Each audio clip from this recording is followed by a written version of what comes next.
پہلے ذرا تمہیداً عرض کر دوں، یہ ہم صرف واقف ہیں روزہ دن کا اور رات کو 1 گھنٹے کی تراویح، یہ بہت بڑا مغالطہ ہے، بہت بڑا مغالطہ ہے، بہت بڑا مغالطہ ہے۔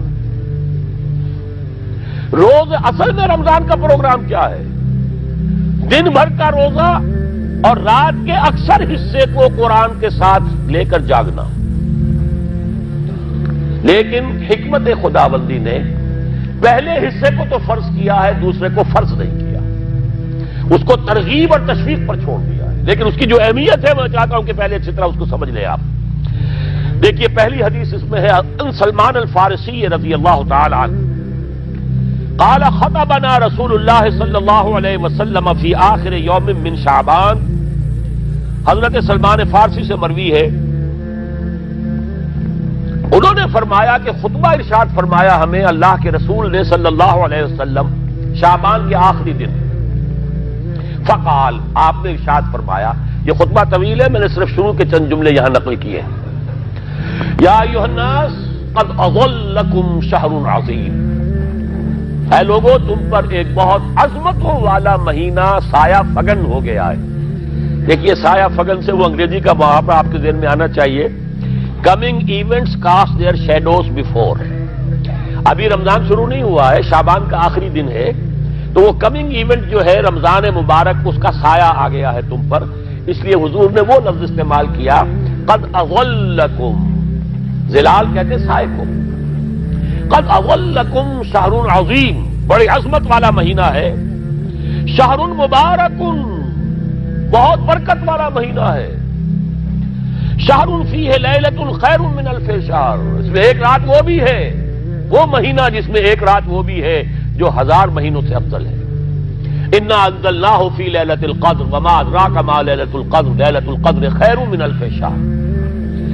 اب جو اگلے 2 جملے ہیں وہ نوٹ کیجئے، جعل اللہ صیامہ فریضۃ وقیام لیلہ تطوعا، اللہ نے ٹھہرایا ہے، قرار دیا ہے اس کا روزہ رکھنا تو فرض کے درجے میں، اور اس کی رات کا قیام تطوع کے درجے میں، اپنی مرضی پر، اپنی خواہش پر، نفل کے طور پر یہ تم پر لکھ دیا گیا ہے، لکھا تو گیا ہے، جعلہ تو ہے۔ مجعول کا جو پہلا مفعول ہے وہ کیا ہے؟ جعلہ کا مجعول اول کیا ہے؟ دن کا روزہ، اور مجعول ثانی کیا ہے؟ قیام لیلہ، رات کو کھڑا رہنا۔ اب یہ رات کا کھڑا رہنا اس کی کتنی مقدار ہوگی؟ کہاں سے معلوم کریں گے؟ قرآن سے۔ جب یہ لفظ آیا ہے سورہ مزمل میں، یا ایھا المزمل قم اللیل الا قلیلا نصفہ او انقص منہ قلیلا او زد علیہ ورتل القرآن ترتیلا، یہ معنی ہے اے لہا کمبل میں لپٹ کر لیٹنے والے، کھڑے رہا کرو رات کو سوائے اس کے تھوڑے سے حصے کے، یعنی آدھی رات یا اس میں تھوڑا سا کم کر لو، جسے پھر کہا مفسرین نے 1/3 رات کم سے کم، اور زد علیہ یا آدھی پر بھی کچھ زیادہ کرو، یہ 2/3 رات ہو گیا۔ ورتل القرآن ترتیلا، اور قرآن کو اتارا کرو تھوڑا تھوڑا تھوڑا، یہ ترتیل، تفعیل، تنزیل، جیسے قرآن تھوڑا تھوڑا محمد پر نازل ہوا صلی اللہ علیہ وسلم، ایسے ہی تھوڑا تھوڑا تھوڑا قرآن اپنے اندر اتارو، ہیمر اٹ ڈاؤن، اپنے ذہنوں میں اتارو، اپنے قلب میں اتارو۔ اس کے لیے رات کو کھڑے رہو، اور قیام اللیل کم سے کم 1/3 شب کے اوپر اطلاق ہوگا، اس سے کم پر تو اطلاق ہے ہی نہیں۔ اگلی حدیث پڑھیے، اور یہ ہے جو عام طور پر ہر مسجد میں بھی آج کل خوب یہ گونج رہی ہوگی، حدیث بیان ہوتی ہے، اس لیے کہ بخاری اور مسلم دونوں میں موجود ہے، متفق علیہ روایت ہے، اس سے اونچا تو درجہ سند کے اعتبار سے تو حدیث کا کوئی اور درجہ اس سے اونچا ہے نہیں۔ عن ابی ہریرہ رضی اللہ عنہ قال قال رسول اللہ صلی اللہ علیہ وسلم، حضرت ابو ہریرہ سے روایت ہے، آپ نے فرمایا کہ حضور نے ارشاد فرمایا، من صام رمضان ایمانا واحتسابا غفر له ما تقدم من ذنبه، جس نے روزہ رکھا رمضان مبارک کے دوران اللہ پر یقین رکھتے ہوئے اور اس سے اجر و ثواب کے حاصل ہونے کی امید میں، اس کے تمام پچھلے گناہ معاف ہو جاتے ہیں۔ ومن قام رمضان ایمانا واحتسابا غفر له ما تقدم من ذنبه، اور جو کھڑا رہا رمضان کے دوران، کھڑا رہا ہے جیسے ساما، میں نے شروع میں آپ سے عرض کر دیا تھا یہ مصدر ساما یصوم صومن قام یقوم قیاما، ومن قام رمضان، جو کھڑا رہا رمضان کے دوران، پورے رمضان کے دوران کھڑا رہا، ایمان و احتسابا کی شرط پھر وہی ہے، غفر له ما تقدم من ذنبه، وہی اجر اس کا بھی ہے، ومن قام لیلۃ القدر ایمانا واحتسابا غفر له ما تقدم من ذنبه، اور جو خاص طور پر لیلۃ القدر میں کھڑا رہا ایمان اور احتساب کے ساتھ، اس کے بھی پچھلے گناہ معاف ہو گئے۔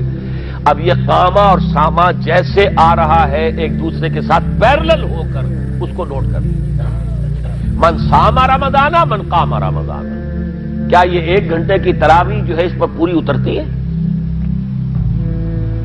کہ نسبت خاک رابع عالم پاک کوئی اس میں ریشو پروپورشن جڑتی نہیں؟ اگلی حدیث بھی پڑھ لیجیے، یہ وہی آگے عبداللہ ابن عمرو بن العاص رضی اللہ تعالی عنہما، جن کے بارے میں میں نے عرض کیا تھا بہت ہی زاہد منش، بڑے عابد، ہر روز روزہ اور پوری رات نماز پڑھتے تھے، وہ راوی ہیں اس کے۔ عن عبداللہ ابن عمرو رضی اللہ عنہما ان رسول اللہ صلی اللہ علیہ وسلم قال الصیام والقرآن یشفعان للعبد، روزہ اور قرآن دونوں بندے کے حق میں شفاعت کریں گے۔ یقول الصیام، روزہ یہ کہے گا اے رب، اے پروردگار، انی منعتہ الطعام والشہوات بالنہار، میں نے تیرے اس بندے کو روکے رکھا کھانے پینے سے اور شہوت سے دن کے وقت، فشفینی فی، میری وجہ سے روکا رہا، یہ کھانے کو اچھے سے اچھے جو ہے وہ موجود تھے کھانے، اور پینے کے لیے اعلیٰ سے اعلیٰ مشروب تھے، یہ رکا رہا میری وجہ سے کہ روزہ رکھا ہوا تھا، اور جیسا میں نے کہا منکوحہ بیوی موجود تھی لیکن رکا رہا، تھامے رکھا اس نے اپنے آپ کو میری وجہ سے، تو میری شفاعت اس کے حق میں قبول فرما۔ وَيَقُولُ الْقُرْآنُ، اور قرآن یہ کہے گا مَنَعْتُهُ النَّوْمَ بِاللَّيْلِ، میں نے اسے روکا رکھا رات کو سونے سے، فَشَفِّعْنِي فِيهِ، تو پروردگار میری شفاعت اس کے حق میں قبول فرما، فَيُشَفَّعَانِ، تو ان دونوں کی شفاعت قبول کی جائے گی۔ سوال یہ ہے کہ کیا روزہ 1 گھنٹے کا یا 2 گھنٹے کا ہے؟ تو یہ قیام جو ہے یہ 1 گھنٹے کا کیسے ہو گیا؟ تو میں نے پہلے کوسچن مارک آپ کے ذہن میں کھڑا کر دیا، اب جواب سنیے اس کا۔ جواب یہ ہے کہ اس کو اللہ تعالیٰ کی حکمت یہ تھی کہ اسے فرض نہ کیا جائے، اس کو معلوم ہے، عالمان سیکون منکم مرضی وآخرون یضربون فی الارض یبتغون من فضل اللہ وآخرون، اللہ کے علم میں ہے میرے کچھ بندے ہوں گے بیچارے غریب مزدور، دن بھر مشقت کریں گے، محنت کریں گے، وہ روزہ ہی رکھ لیں، بہت بڑی بات ہے، بہت بڑی بات ہے۔ رات بھر کا قیام کیسے کریں گے؟ 2/3 رات کیسے کھڑے رہیں گے؟ آدھی شب کیسے ممکن ہے؟ لہذا فرض نہیں کیا، حضور نے بھی فرض نہیں کیا، نہ اس کو آپ نے لازم کیا، نہ اس کے لیے وہ زوردار جو لوگوں سے کہا کہ ضرور پڑھو، چھوڑ دیا پڑھو، اور سب لوگ پڑھتے تھے اپنے طور پر۔ اب یہ کہ کوئی آدھی رات کھڑا ہے، کوئی 1/3 رات ہے، کوئی پوری رات ہے، پھر اللہ کے بندے۔ لیکن 3 دن حضور نے یہ باجماعت نماز پڑھا دی، لیکن پڑھائی ہے وہ تہجد کے وقت، یعنی لوگ رات کے وقت جو بھی ہے کھڑے ہیں، جاگ رہے ہیں، قرآن پڑھ رہے ہیں، لیکن یہ کہ خاص تہجد کے وقت آپ اپنے حجرے سے برآمد ہوئے تو لوگ جمع ہو گئے، آپ کے گرد جمع ہو گئے۔ آپ نے 3 دن یہ 8 رکعتیں جو تہجد کی حضور کی ہوتی تھی، وہ آپ نے 8 رکعتیں پڑھائیں باجماعت، لیکن وہ وقت تہجد کا تھا، یہ نوٹ کر لیجیے۔ 4تھے دن بھی صحابہ منتظر رہے، کیا حضور برآمد ہوں گے، تشریف لائیں گے؟ نہیں آ رہے حضور، تو کچھ کھگار بھی رہے ہیں، کہیں پتہ نہیں حضور کہیں اونگ نہ آ گئی ہو تو ہماری آوازوں سے جاگ جائیں، پھر بھی نہیں آئے حضور۔ اگلے روز آپ نے فرمایا کہ میں جان بوجھ کر نہیں آیا، میں اگر یہ متواتر تمہیں پڑھاؤں گا تو یہ تم پر فرض ہو جائے گی۔ یہ ہے وہ رافت اور رحمت، بالمومنین رؤوف الرحیم، جو اللہ تعالیٰ کی شان ہے رحمان الرحیم ہونے کی، بالمومنین رؤوف الرحیم، یہ محمد الرسول اللہ کی ہے، تم پر یہ سختی جو ہے یہ تمہارے لیے قابل برداشت نہیں ہوگی، لہذا میں نے یہ 3 دن صرف پڑھائی ہے، اگر مسلسل پڑھاتا تو فرض ہو جاتی۔ یہاں تک تو ہے حکمت نبوی کا معاملہ، اب آیا حکمت صحابی یا حکمت خلیفہ راشد۔ یہی معاملہ رہا حضور کی حیات طیبہ کے دوران، یہی حضرت ابوبکر رضی اللہ تعالیٰ عنہ کی خلافت کے دوران، یہی حضرت عمر کا بھی ابتدائی دور۔ لیکن دور خلافت عمر فاروق کے دوران یہ واقعہ آیا کہ حضرت عمر داخل ہوئے مسجد میں، دیکھا رات کے وقت ابھی کوئی باجماعت تراویح کا کوئی انتظام نہیں تھا. آپ نے دیکھا کچھ لوگ مسجد کے اس کونے میں کھڑے ہیں، ایک حافظ ہے، ساتھ تو حافظ نہیں ہوتے تھے نا، تو کوئی حافظ ادھر، انہوں نے 5 6 7 8 آدمیوں نے کسی حافظ سے گزارش کی، وہ انہیں قرآن سنا رہا ہے، وہ کھڑے سن رہے ہیں. کوئی دوسرے کونے میں ایک جمگھٹ ہے کہ تیسری طرف ہے، کہیں ہے، تولیوں کے اندر لوگ جو ہے وہ قیام اللیل کا حق ادا کر رہے ہیں. آپ نے فرمایا کیا ہی بہتر ہو کہ یہ سب جمع ہو جائیں ایک امام کے پیچھے، اور پھر یہ کہ اسے عشاء کے ساتھ متصل رکھ دیں، تاکہ جس کو کہتے ہیں عربی میں ما لا یترک کلہ لا یترک کلہ، اگر کوئی شے کل کی کل حاصل نہیں ہو سکتی تو کوئی شخص بھی مسلمان بالکل محروم نہ رہ جائے، کم سے کم یہ 20 رکعت تراویح تو پڑھے اور قرآن سن لے، تاکہ کسی نہ کسی درجے میں تو اس کا بھی حصہ ہو جائے اس کی برکات میں سے. یہ ہے حکمت حضرت عمر فاروق کے فیصلے کی. اور چونکہ حضور نے فرمایا علیکم بسنتی و سنت الخلفاء الراشدین المہدیین، تم پر لازم ہے کہ میری سنت کو اور میرے خلفاء راشدین کی سنت کو مضبوطی سے پکڑو.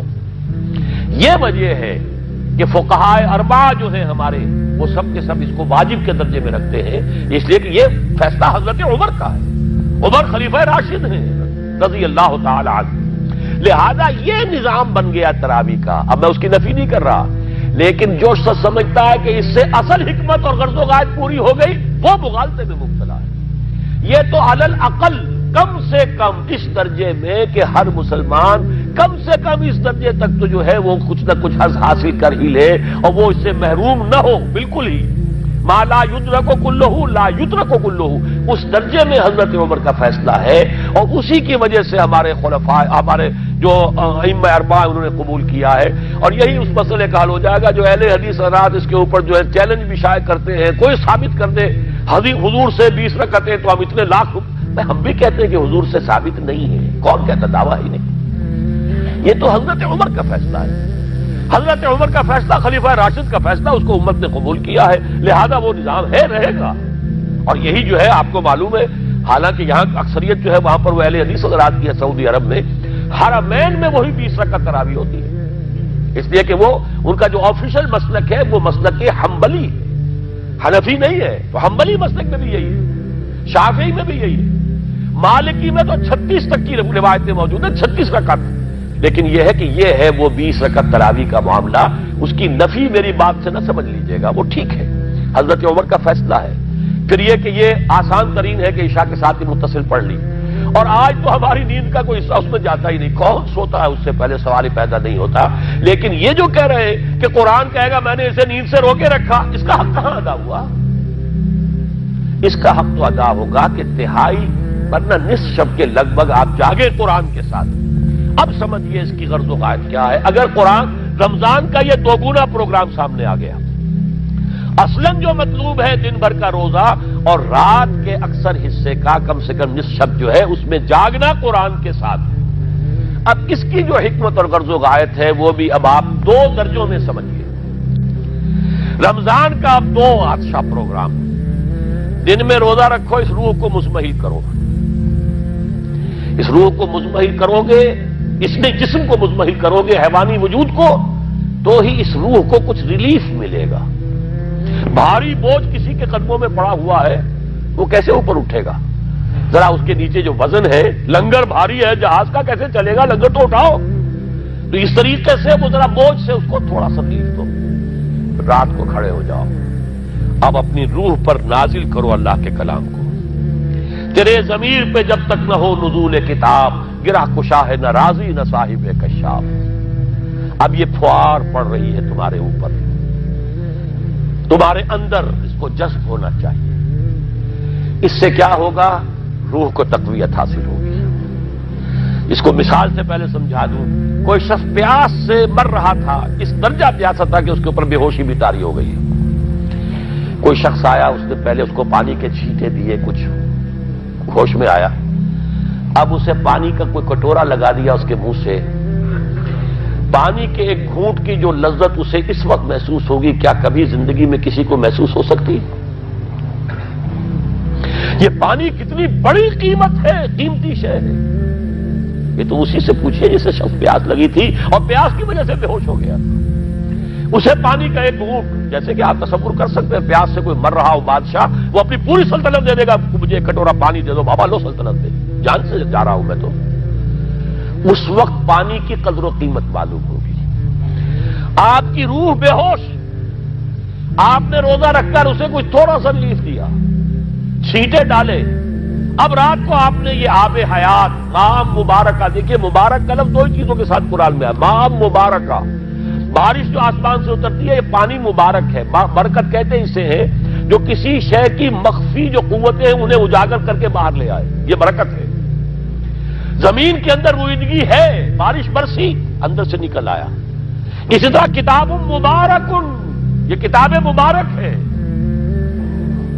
یہ کتاب مبارک ہے، یہ تمہارے اندر سے تمہاری سوئی ہوئی روح کو بیدار کر کے پھر اسے غذا دیتی ہے۔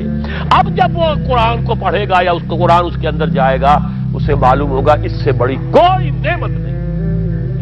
یہ ہے شکر جو پیدا ہوگا اب اس کی گہرائی کے، اس کے دل کی گہرائیوں میں۔ شکر کے معنی کیا ہے؟ احسان کی قدر شناسی۔ شکر کو امام راغب نے 3 مرحلوں میں بیان کیا ہے۔ شکر بالقلب، پہلے تو آپ کو معلوم ہو جو نعمت کسی نے دی ہے کتنی بڑی ہے، یہ احساس نہیں ہے۔ کسی بچے کے ہاتھ پہ آپ نے ہیرا رکھ دیا، اسے کیا پتا یہ ہیرا ہے یا یہ کوئی کانچ کا ٹکڑا ہے، وہ کیا کرے گا اس کی قدر؟ بلکہ ٹافی دیں گے تو وہ سمجھے گا کہ یہ زیادہ اچھی چیز دی ہے، مجھے اس پتھر کا میں نے کیا کرنا ہے، اس لیے اسے معلوم ہی نہیں کہ یہ ہیرا ہے۔ جب تک کسی نعمت کی قدر و قیمت کا احساس نہ ہو، اس کے متناسب پروپورشنیٹ شکر آپ کر ہی نہیں سکتے۔ پھر آپ کو زبان سے شکر ادا کرنا ہے۔ الحمدللہ الذی انزل علی عبدہ الکتاب، یہ زبان سے شکر ادا کیجیے۔ پھر اس کا شکر کا حق ادا کرنا ہے، اس نعمت کو استعمال کرنا ہے۔ اگر نعمت لا کے رکھ دی تو بھی یہ ناشکری ہے۔ کسی بچے کو لا کر کسی اس کے والد نے کتاب دی بڑی عمدہ، اور وہ بڑا مہذب بچہ ہے، تھینکس ڈیڈ یا ڈیڈی، اس نے شکریہ ادا کر لیا، پھر کتاب جا کے جو رکھی کبھی کھول کے دیکھا ہی نہیں، تو ناشکری کر رہا ہے یا شکر کر رہا ہے؟ زبان سے تو شکر ادا کیا تھا تو ناشکری کر رہا ہے، لاقدری کر رہا ہے، اس نے اس کو پڑھا ہی نہیں۔ قرآن کا شکر کیا ہوگا؟ وہ میرا کتابچہ جو ہے مسلمانوں پر قرآن مجید کے حقوق، اگر وہ سمجھیں گے جو کہ میری اس پوری دعوت قرآنی کی جڑ اور بنیاد ہے۔ 2 چھوٹے چھوٹے کتابچے 167 میں لکھا تھا، اسلام کی نشت ثانیہ کرنے کا اصل کام، یہ اسلام کی ریوائول کیسے ہوگی، اس کی شرط لازم کیا ہے، اصل کام کیا ہے۔ ہم نعرے لگانے پر آ گئے ہیں، جلوس نکالنے پر آ گئے ہیں، ہم یہ کر رہے ہیں، ہم وہ کر رہے ہیں، تلواریں بھی اٹھا لی ہیں، گولیاں بھی کھا رہے ہیں، جانیں بھی دے رہے ہیں، اصل کام نہیں کر رہے۔ وہ اصل کام کیا ہے؟ یہ سن 67 کی میری تحریر ہے، اسلام کی نشت ثانیہ کرنے کا اصل کام۔ اور پھر سن 68 کی میری 2 تقریریں تھیں جب میں نے جمعے کا خود خطاب کیا تھا مسجد خضرہ سمن آباد میں، مسلمانوں پر قرآن مجید کے حقوق۔ اس کو مانو جیسے کہ ماننے کا حق ہے، اس کو پڑھو جیسے کہ پڑھنے کا حق ہے، اس کو سمجھو جیسے کہ سمجھنے کا حق ہے، اس پر عمل کرو جیسے کہ عمل کا حق ہے، اور اسے 4 دانگے عالم میں پھیلاؤ۔ یہ تمہارے پاس امانت ہے محمد رسول اللہ صلی اللہ علیہ وسلم کی۔ بلغوا عنی ولو آیۃ، پہنچاؤ میری جانب سے ایک ہی آیت پہنچاؤ۔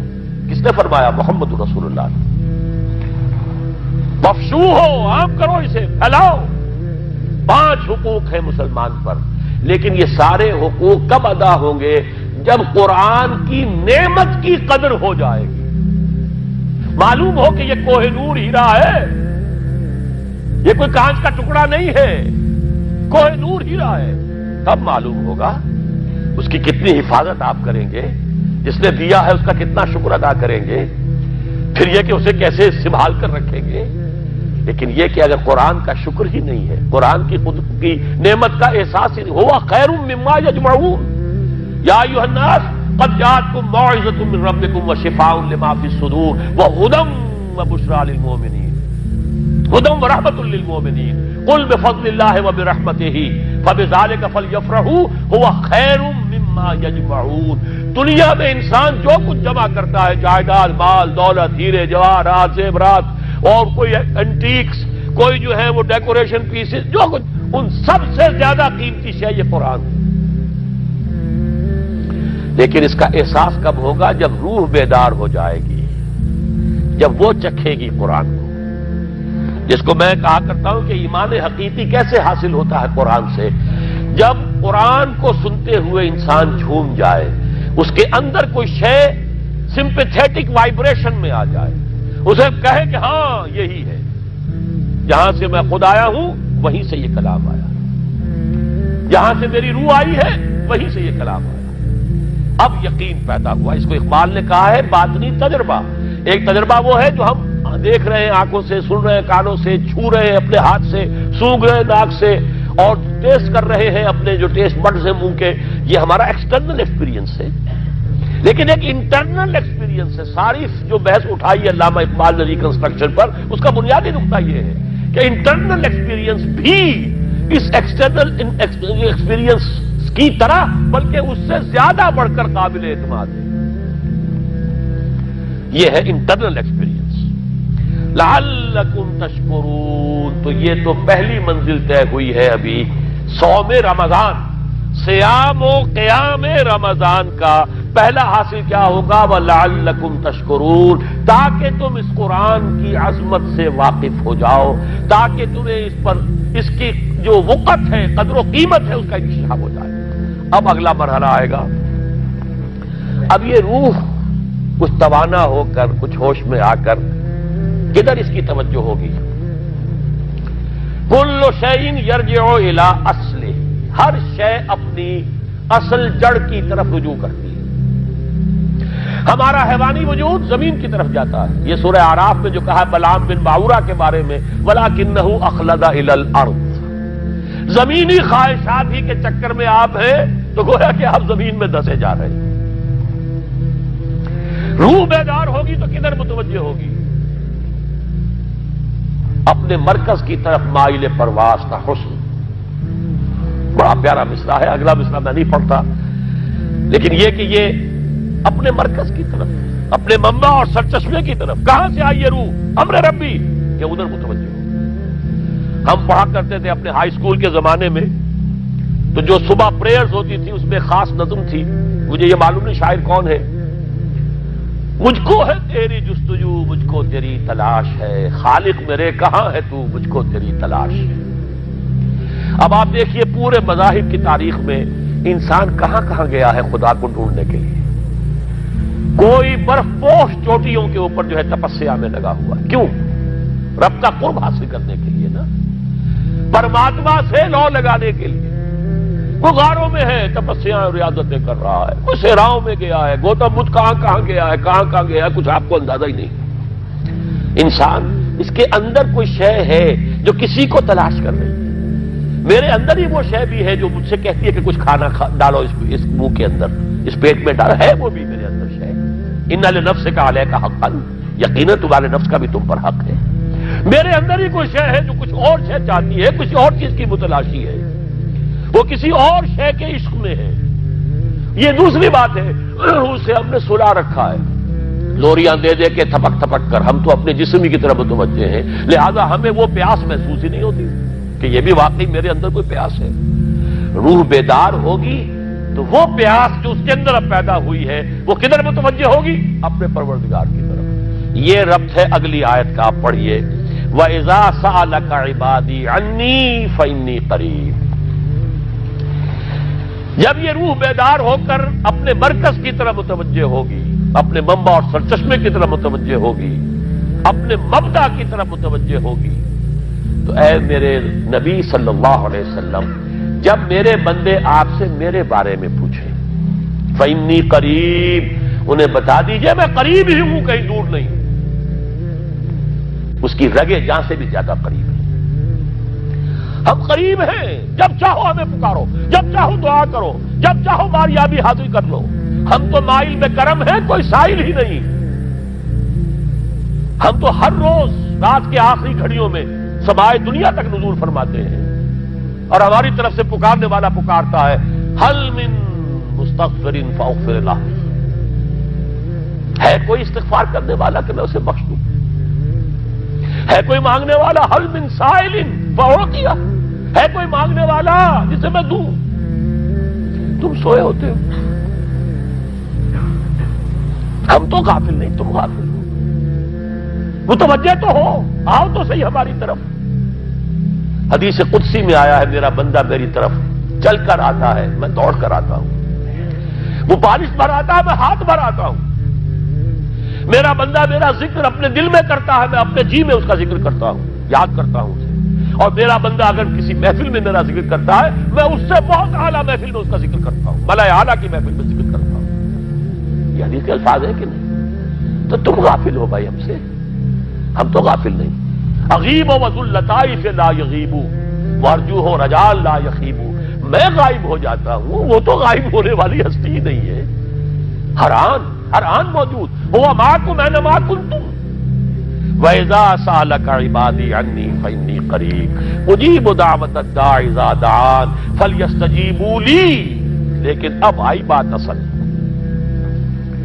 یہ دو طرفہ بات ہوگی، مجھ سے دعا کرو، کسی وقت کی پابندی نہیں، کسی جگہ کی پابندی نہیں، ناپاکی کی حالت میں ہو تب بھی دعا کر سکتے ہو، میری کتاب کو ہاتھ مت لگانا، مجھ سے دعا کر سکتے ہو، دعا میں کوئی پابندی نہیں، لیٹے مانگو، بیٹھے مانگو، ناپاکی میں مانگو، پاکی میں مانگو، جب چاہو مانگو مجھ سے،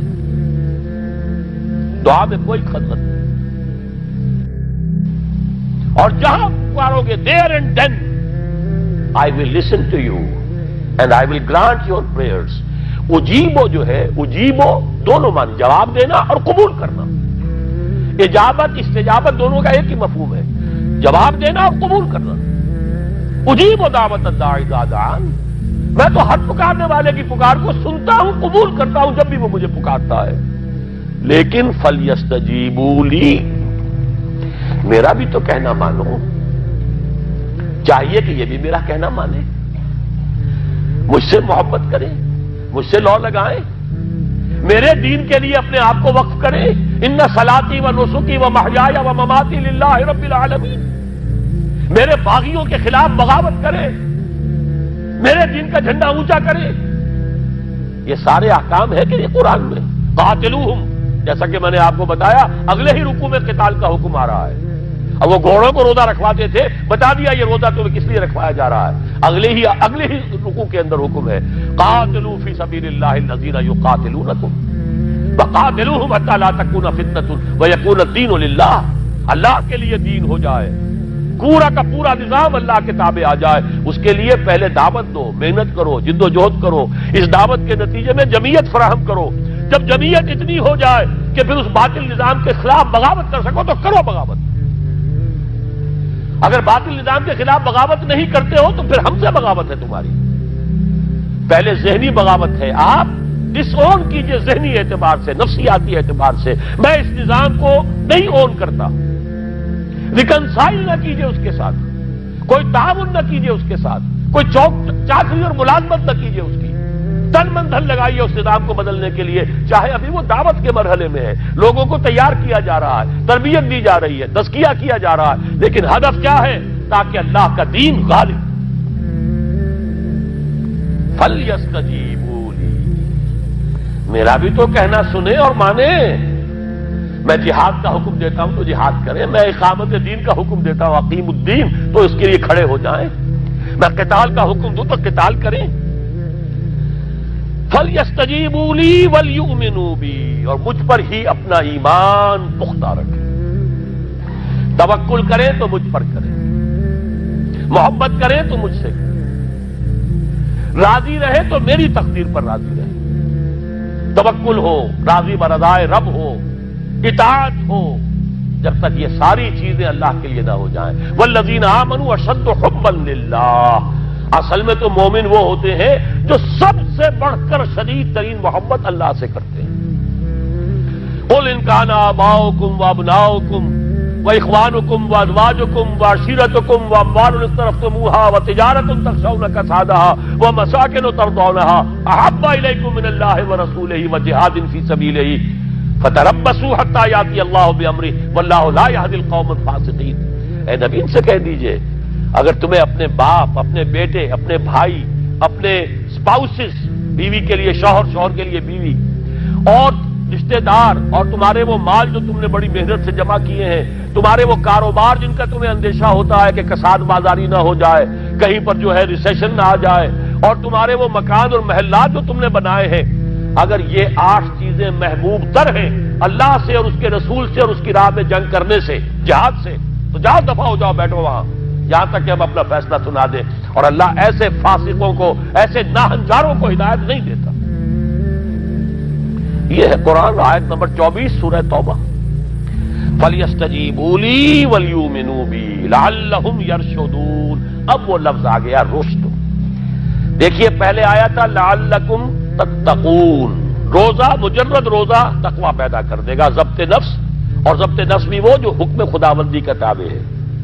یہ روزے کی ریاضت ہے، روزے کی ریاضت کا حاصل ہے۔ رمضان کے روزے کے ساتھ قیام اللیل کا دو گنا پروگرام، دن میں روزہ، رات کا قیام قرآن کے ساتھ۔ اس کا پہلا نتیجہ کیا ہے؟ لعلکم تشکرون، تاکہ قرآن کی عظمت منکشف ہو جائے، قرآن کی قدر و قیمت سے تم آگاہ ہو جاؤ، تمہیں معلوم ہو جائے کتنی بڑی دولت ہے جو اللہ نے دی ہے۔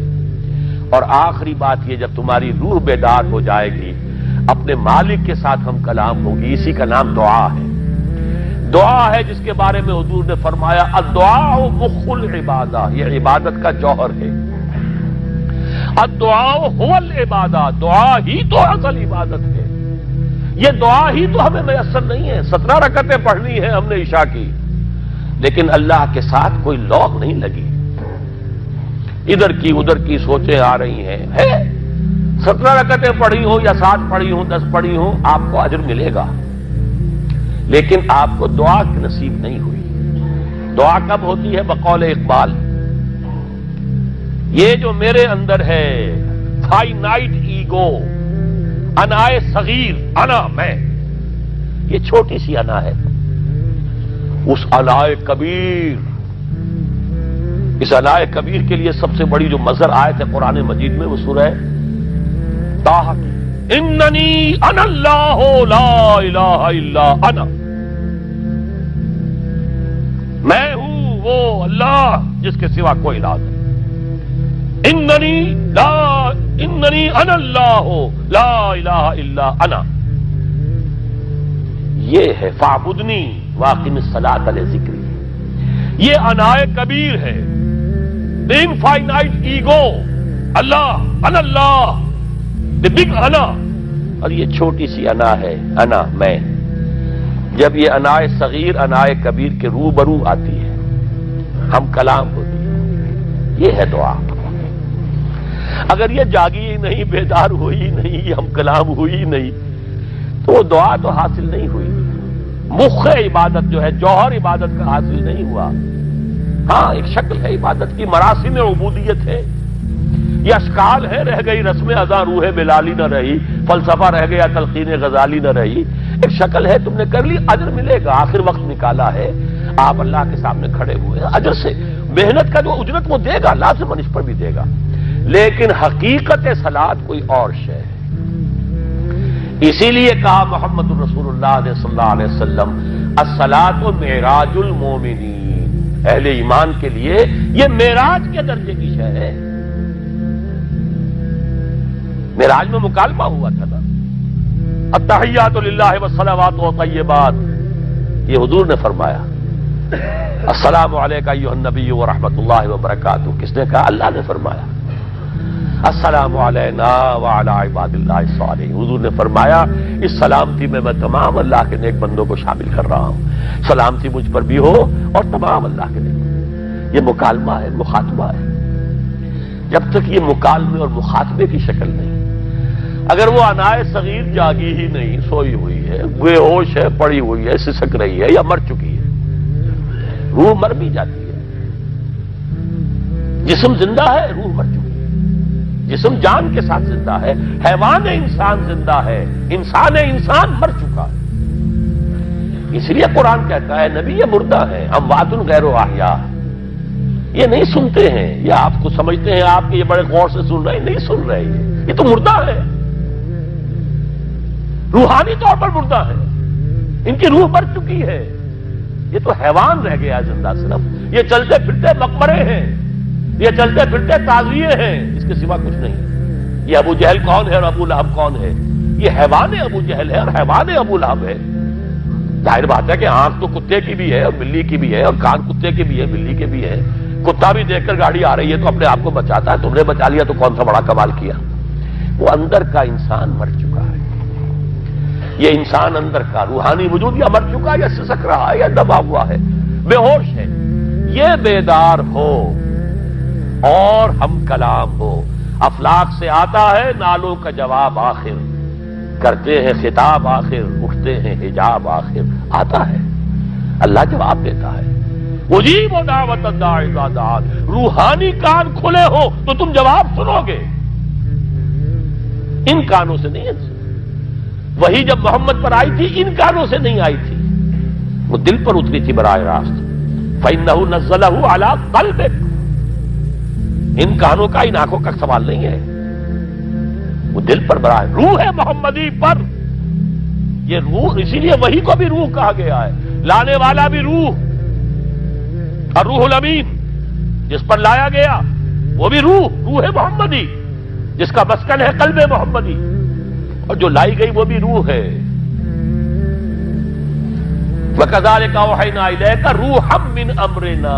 یہ قرآن ہم نے نازل کیا، ایک روح ہے اے محمد جو آپ پر نازل کیا. مَا كُنْتَ تَدْرِي مَا الْكِتَابُ وَلَا الْإِيمَانُ. اس سے پہلے تو آپ کو کچھ پتہ نہیں تھا، کتاب کیا، شریعت کیا، ایمان کیا. وَلَكِنْ جَعَلْنَاهُ نُورًا. ہم نے اس قرآن کو نور بنا کر آپ پر اتارا ہے. یہ ہے، اس کے لیے ہے اصل رشد. اب آخری لفظ آیا رشد. یہ گویا کہ جو مختلف الفاظ ہیں قرآن میں، کامیاب، فائزون، اولئک هم الفائزون، ٹھیک ہے، فوز، کامیابی تک پہنچنے والا، اولئک هم المفلحون، یہ ایک اور لفظ ہے.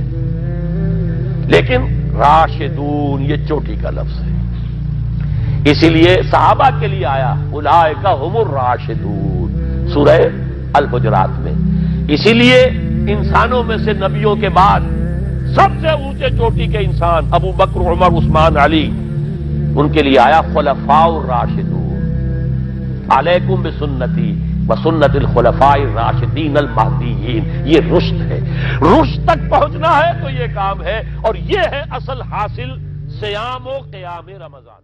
بیچاری کہیں روز سے دم توڑ رہی ہے، ڈر ہے خبر بد نہ میرے منہ سے نکل جائے.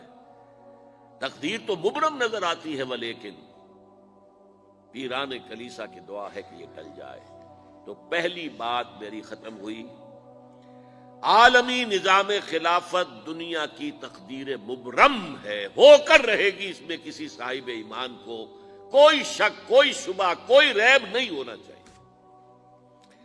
البتہ اس کا اب دوسرا پہلو کیا ہے، اس کا آغاز کہاں سے ہوگا؟ پہلی بات تو یہ، ہمارے بعض لوگوں کے ذہنوں میں، سادہ دل لوگ، وہ سمجھتے ہیں کہ پوری دنیا میں ایک ہی دفعہ آ جانی چاہیے.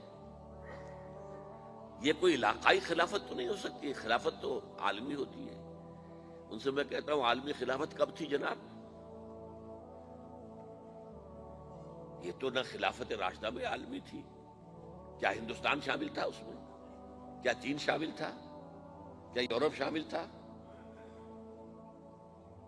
اور پھر جو خلافت کے نام سے جو ملوکیت چلی ہے، وہ بھی صرف دور بنو امیہ میں کہہ سکتے ہیں کہ وہ پورا عالم اسلام کم سے کم اس کے تحت تھا.